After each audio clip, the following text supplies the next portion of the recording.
Hello everybody, my name is Igbarash. We are playing Bears, Tigers, running, 3. I'm here with Karmakaze11. Say hi. Yo, what's up? And I'm also just here. Just call him Sean. Just call him Sean. No, we're not doing that. I'm Karmakaze. Yeah, the 11. Yeah. Okay, you're Whoa. Karmakaze. Fine. And okay, that's Adam, Stevezor. your introduction for this game. Yeah. Introduction. None of that was right. None of that was right. I know. Well, I was sort of lost. I realized when I started, I was like, oh, I didn't think of anything to say, so that's what came out. Anyway, Come on, dude. It's like the music. It's like the music they play when Michael Jordan runs out and shit. It's the Slam Jam. The sign of a true artist. If I don't have anything planned, I'll just fucking make it up. Dude, the looks on all the basketball players, and they're all lined up. They're like, man, just come on, dude. Just want to play some goddamn beat. Yeah, but they really do drag that out. I only saw the same damn song. I only saw one professional game in my life, and that was the 76ers in Philly. I saw once. And I even remember thinking back then that it took forever for them to introduce the players. Yeah. I was just, they're just like, yeah, all right. I bet they lost. Yeah, they lost, yeah. All that Valhalla shit for nothing.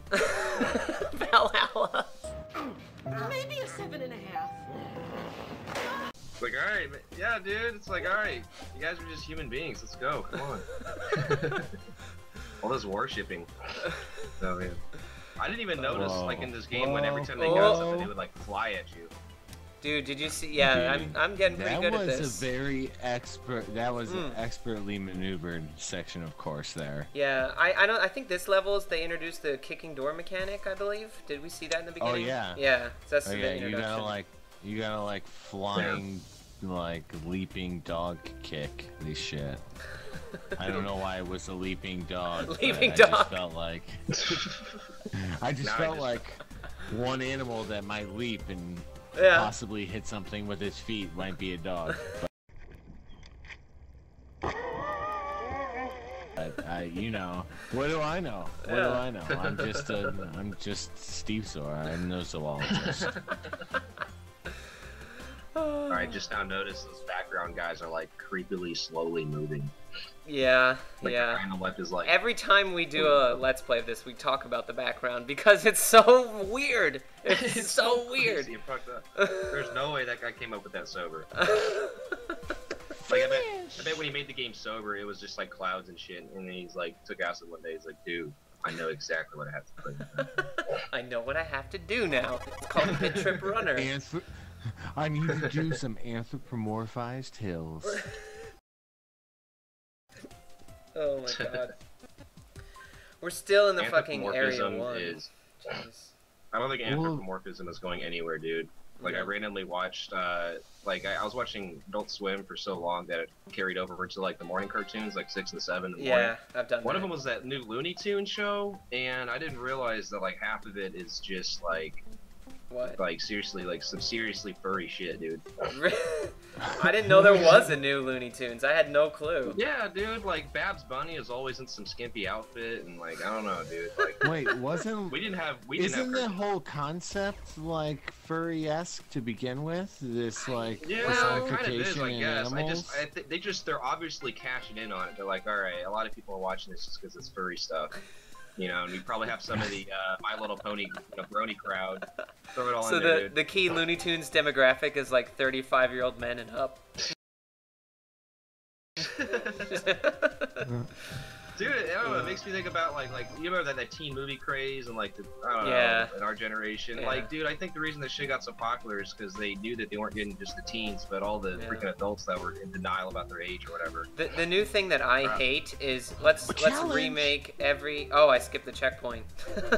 Is that where I jumped over it? Right. I think I jumped over it. Yep. Yeah. Oh my god.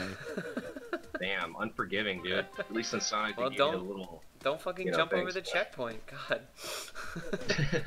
No, but what I was gonna say is the new thing that they're doing now that I hate is like, let's remake an old franchise, but this one's gritty. This one's real. It's like, it's real. It's fucking gritty.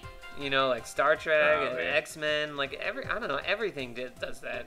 I'm sure I could come up with more examples if I had. I don't know. Memory, but... A lot of those are still kind of Disney-ish and stuff. I don't know. Everything they just remake and they're like, this is gritty now. It's like, okay.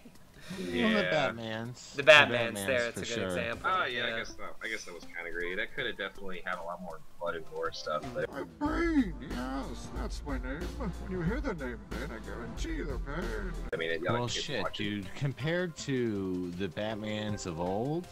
Oh, dude, Tim Burton Batmans were amazing, dude. They've been playing it on Spike TV or some shit like crazy lately. Yeah. They were good, but even they were more lighthearted than these 3 that came out.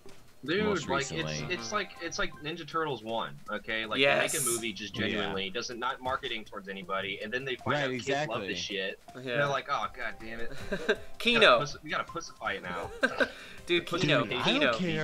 I don't care what anybody says. Kino was a BA. Yes, fucking Kino, dude. Hey guys, I'm here. Get out of my way. Get out, watch out. Yes. Dude.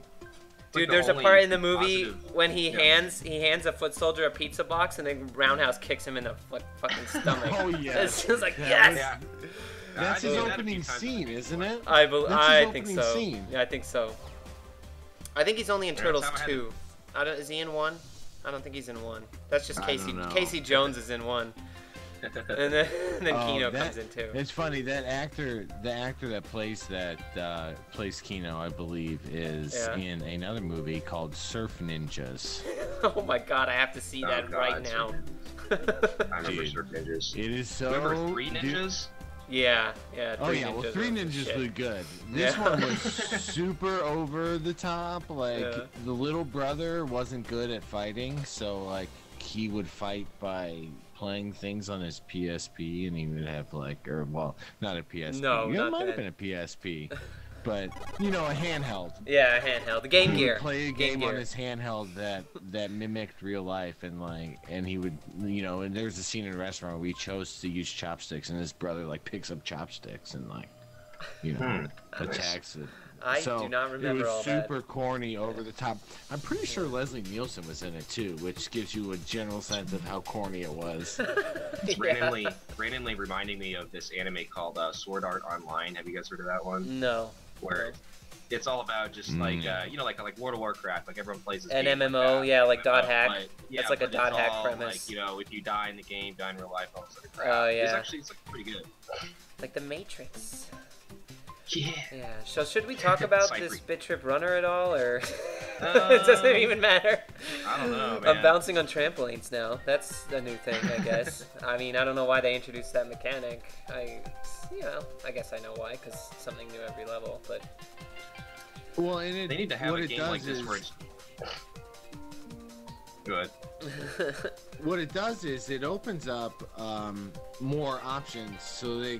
You know how we were talking about Yogi Bear had an obscene amount of levels within the levels, so like there was all this content that you never saw underneath? Yeah.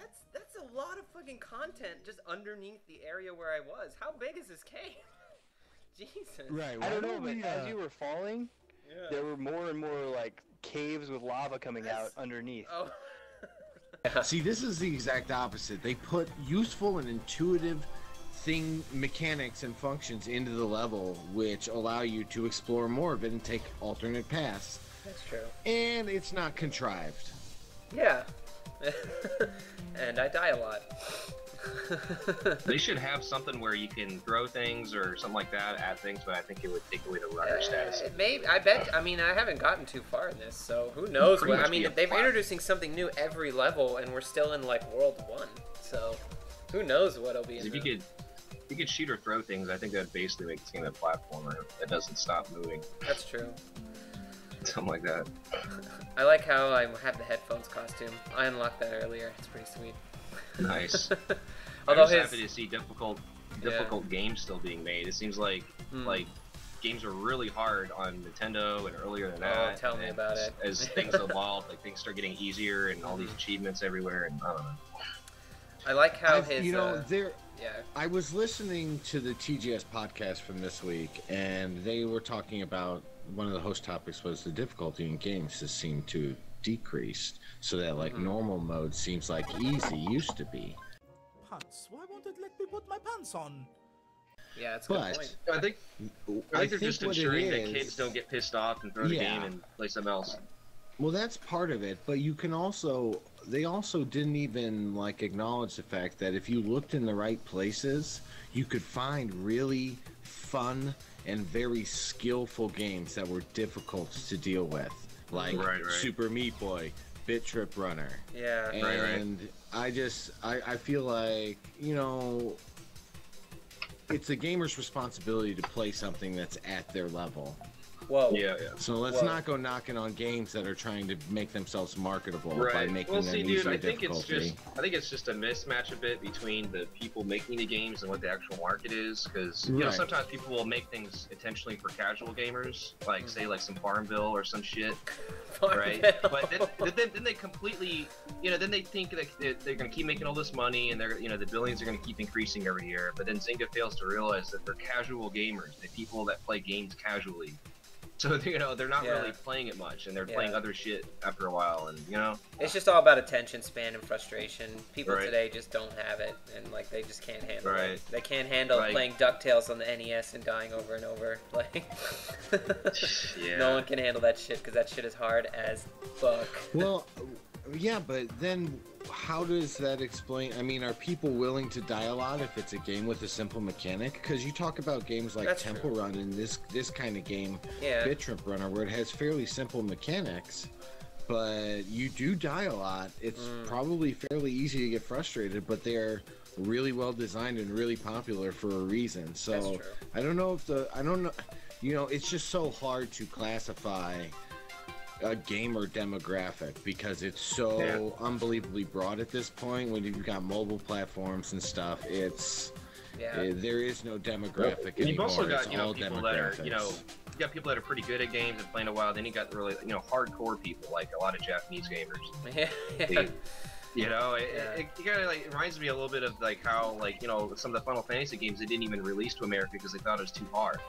You know, and it makes you think about, like, man, like a lot of enjoyment and fun of games is how freaking ridiculously impossible they are. So when you actually win, like, it's awesome. So in this, when he holds up his little shield there, it really makes me think of American Gladiators. Dude, the names on that show are hilarious. Fucking Storm and shit. I think there was some event where they had a shooting tennis balls. That's the best, the tennis ball cannon, and they have to like knock the other guy off. Oh, that one looks so fun, dude.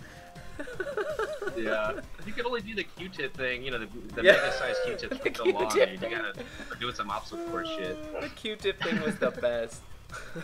Q-tip, aren't those are called like pugilist sticks or something? They're called I don't know what they're called. They're called Q-tips. I don't know what they're called. I shouldn't have even said anything. We'll call them Q-tips. Fix it in post. I didn't say anything.